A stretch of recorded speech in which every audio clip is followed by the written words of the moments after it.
Merci beaucoup, Joël. En effet, ce sont des thèmes qui vont être abordés. Nous allons maintenant, avec ma collègue Michel Ferrand, vous présenter la problématique, enfin la thématique, l'ensemble des questionnements qui vont être posés cet après-midi et qui seront cette petite introduction que nous allons faire toutes les deux et ensuite vont se succéder avec un événement entre-temps. Pour l'instant, je garde le mystère. Vont se succéder deux tables rondes. Pour notre part, nous avons choisi de commencer par la table ronde des acteurs, qui en l'occurrence sont des actrices. Et ensuite, il y aura dans un second temps, puis un débat avec la salle, comme chaque fois. Ensuite, la deuxième table ronde sera une table ronde de chercheurs, puisque avec un chercheur et des chercheurs, chercheuses, voilà. Et donc aussi avec un débat avec la salle. Et puis je vais faire comme Jacqueline Lefeur, la journée se terminera par il y aura une conclusion par les personnalités qui sont indiquées et aussi un pot, mais je ne vous dis pas tout de suite où c'est. Voilà, de toute façon c'est pas prêt, donc c'est pas la peine d'essayer d'y aller. Voilà. Alors c'est la 4e séance de nos assises. Comme mes collègues précédemment, tenons, Michel et moi, remercier toutes les personnes du Conseil régional, les élus et beaucoup d'autres personnes de la communication jusqu'à la gestion de cet hémicycle et beaucoup d'autres qu'on ne peut nommer tant elles sont nombreuses. On n'aurait pu réaliser cet événement sans leur soutien et sans leur aide. Remerciements aussi à nos collègues du comité directeur, au singulier, qui, au sein du groupe organisateur que nous constituons, a endossé la coordination de l'ensemble de ces assises avec un très grand investissement, une très grande efficacité et ténacité, c'est Jacqueline Lefeur. Parmi vous, certains sont des assidus, d'autres viennent peut-être pour la première fois. Je vais donc dire ou redire que pour ces assises, donc ces premières assises, il était évident que le thème à choisir était les résistances à l'égalité. Ce thème s'est très vite imposé. Car on l'a bien vu ces 3 derniers lundis, il y a d'un côté des principes égalitaires qui sont avancés de longue date et qui ne sont plus guère contestés en tant que tels. D'un autre côté, nous avons une égalité écrite dans le marbre, peut-on dire, c'est-à-dire dans le droit, mais simultanément, les faits, que nous avons l'habitude souvent de dire têtus chez les sociologues, les faits têtus donc attestent d'inégalités dans tous les domaines de la vie sociale, incluant bien entendu notre vie quotidienne, notre vie ordinaire, voire tous les domaines politiques, le travail, l'éducation qui ont été abordés les lundis précédents. Et on observe même que beaucoup de ces inégalités s'accusent depuis des années. Inégalités, on a déjà évoqué cela, c'est lundi précédent, qui sont souvent invisibles, masquées, pour ne pas dire insidieuses. Donc les mettre au jour, c'est rompre avec des zones d'ombre. Je reprendrai volontiers l'expression de Michel Perrault, rompre avec des silences de l'histoire, bien entendu. Et donc, c'est les identifier, en repérer les noyaux durs, analyser les mécanismes qui les produisent. Ce sont les objectifs communs à nos journées. Mettre au jour, mieux comprendre, faire connaître donc ces inégalités, cela peut donner des armes, je mets des guillemets aux armes bien sûr, des armes susceptibles de nous permettre de l'avancer, oserais-je dire, ou espérer des transformations. C'est notre ambition en tout cas, car on sait que laisser faire les choses d'elles-mêmes, ça produit principalement de la reproduction. Alors, eu égard aux domaines qui ont été abordés jusqu'ici, le domaine politique, le domaine du pouvoir au monde des entreprises, de l'administration, le travail, le système éducatif, le sport peut, au premier regard, apparaître comme un objet exotique, j'ai mis exotique entre guillemets bien sûr, là aussi déplacé, voire léger, car on serait dans le monde du jeu, dans le monde du loisir, dans le monde du spectacle, de la performance aussi, bref, dans un monde qui bénéficie, il faut bien l'admettre, d'un grand consensus social et politique, tant le sport est donné comme socialisant, ouvert à tous, univers neutre, mixte, universel, point de suspension bien entendu. Or, quand on regarde du côté des pratiques, des discours, de la médiatisation, des institutions, ce que nous allons faire cet après-midi, on s'aperçoit que les pratiques demeurent sexuées, c'est-à-dire que les deux sexes s'y distribuent très inégalement. Alors en clair, un exemple, à 7 ans, la grande majorité des petits garçons font tout naturellement un sport de garçon, comme on dit, du football ou du judo. Au même âge, les petites filles font tout aussi naturellement de la gymnastique ou de la danse. Parmi les adultes, cette distribution sexuée est tout aussi avérée, puisqu'à la Fédération française de football, 2% de femmes, à la Fédération française de gymnastique d'entretien volontaire, plus de 90%. On a beaucoup d'autres constats et nos intervenants ne manqueront pas d'en faire. Ce sont les faits, ceux-là, donc, qui sont têtus et alors qu'à ce jour, donc, tous les sports sont réglementairement ouverts aux deux sexes. Donc cette sexuation qui perdure est un processus historique qui a évolué, mais qui en même temps a traversé le XXe siècle. C'est-à-dire qu'il y a toujours des sports qu'on dit féminins, des sports qu'on dit masculins, on dit des activités qui sont assignées à chaque sexe, et selon les représentations conjoncturelles de ce qui est convenable pour les unes ou pour les autres. Et pour les autres. Donc cette sexuation, elle entretient un rapport d'homologie avec toutes les formes de travail dont on a parlé il y a 15 jours, et elle donne à voir aussi tous les contours des catégorisations de la féminité entre guillemets, de la masculinité entre les guillemets, dont on sait que c'est changeant selon les époques et selon les cultures. Donc des sportives ont pu être données par exemple comme relevant d'un troisième sexe. On peut ainsi voir comment le sport participe fortement à cette construction sociale des assignations de sexe et des catégorisations des, entre guillemets toujours, j'en mets beaucoup, de vrais hommes et de vraies femmes. Je dirais donc, et on le verra cet après-midi, que loin de la neutralité, le sport, dans toutes ses formes, dans toutes ses manifestations, est un observatoire privilégié des différences et des inégalités entre les sexes et de leur processus de construction, ainsi que des rapports sociaux de sexe.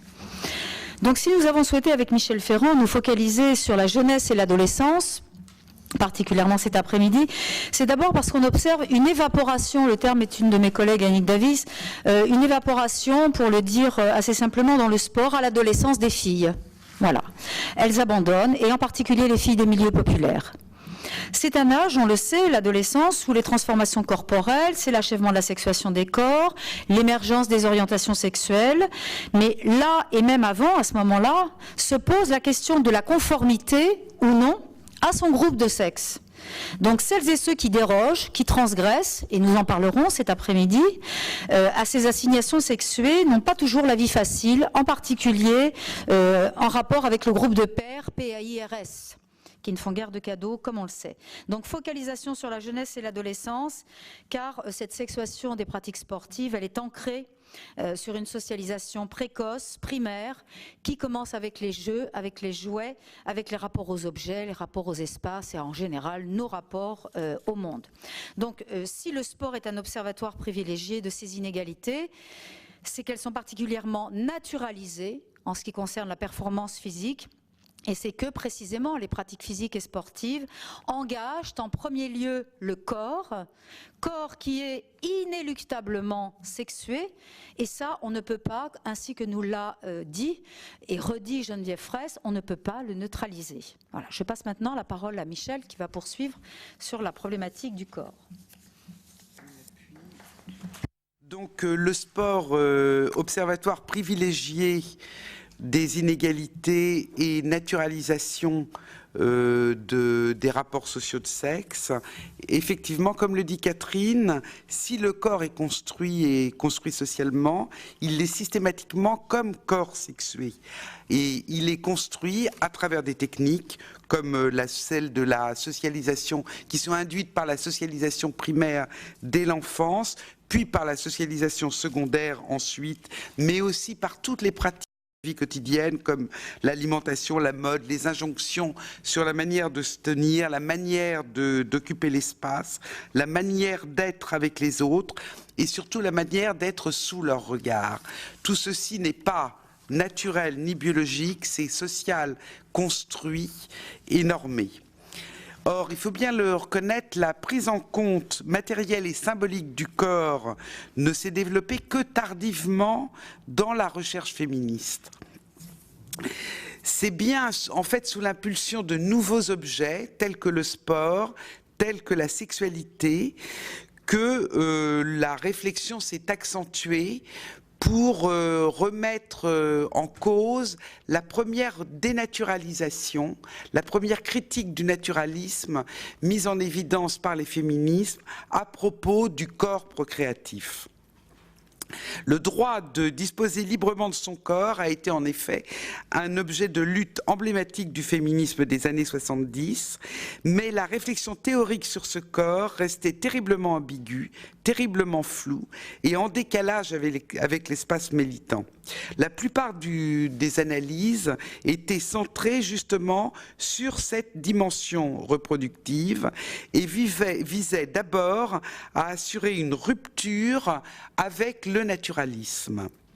Mais la vraie rupture qui s'est produite dans les années 90 avec le biologique s'est effectuée par la dénaturalisation du sexe après celle du genre. Je m'explique. La critique féministe du naturalisme avait comme effet pervers de laisser croire que si le genre était construit socialement, le sexe l'était aussi. Le sexe ne l'était pas, pardon. Et que le sexe était naturel et le genre était donc social. Or, ce qu'ont apporté justement les analyses féministes des années 90, c'est la contestation justement du caractère naturel du sexe, reprenant d'ailleurs date avec un certain nombre de recherches féministes qui avaient été élaborées bien avant sur l'idée d'un continuum des sexes, et je pense notamment aux travaux de Joël Vils et d'Evelyne Père dans les années 80. Cette dénaturalisation du sexe après la dénaturalisation du genre a en fait provoqué un déplacement des interrogations sur le façonnage sexué des corps, et notamment ce façonnage par des techniques ou des pratiques éducatives, qu'elles soient sportives ou sexuelles. C'est-à-dire que cette remise en cause de la différence incommensurable des sexes posait justement le corps comme non sexué, ou plutôt sexué secondairement, dans la façon physique d'être au monde. Mais toute l'analyse de la société aujourd'hui montre justement, et c'est bien pour ça qu'on traite de résistance, c'est toute l'analyse de la société montre que malgré ces déconstructions féministes, l'une des fonctions majeures du corps, tel qu'il est perçu dans les représentations et tel qu'il est mis en scène dans la vie quotidienne, est toujours et encore de signifier à la fois le sexe et le genre. On ne naît pas femme, on le devient, on ne naît pas homme, on le devient. Toutes les sociétés construisent le masculin, le féminin de façon différente, mais toujours en se référant de façon systématique à la nature et en ne pouvant s'en déprendre. Et c'est cette réduction archaïque qui fonctionne comme le bulletoire ultime de la pensée, dit Françoise Héritier, pour un peu autre chose, mais qui fonctionne à mes yeux comme le butoir essentiel à l'égalité.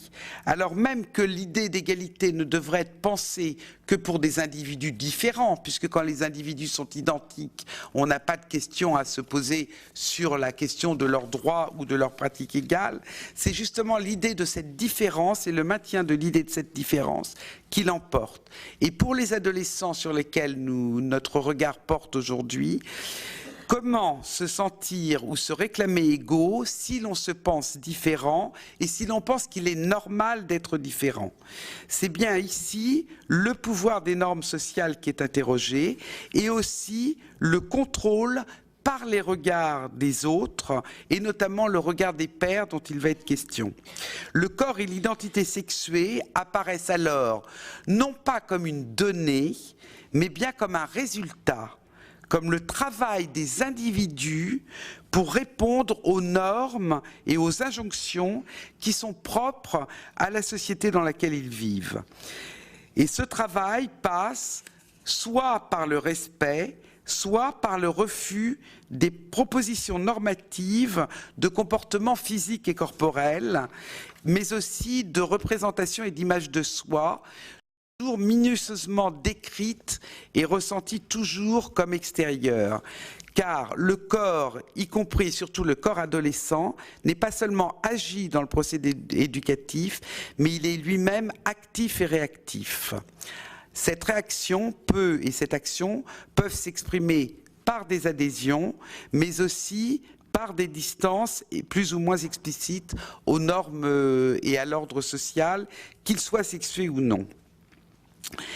Mais ce qui l'emporte dans l'imaginaire et la pratique des adolescents, c'est alors l'idée dominante d'une normalité d'un corps idéal, une norme omniprésente, voire envahissante, de ce qu'on doit ou ne doit pas être à l'adolescence, et qui semble caractériser, et ce qui semble caractériser les adolescents, c'est à la fois, par exemple, le refus des normes des adultes et la très grande soumission aux diktats des normes des pères. Donc du sport aux identités de genre à travers la construction sociale des corps sexués. Après la politique, après le travail, après l'école, cette séance d'aujourd'hui va encore une fois tenter de traquer les inégalités et de débusquer les résistances.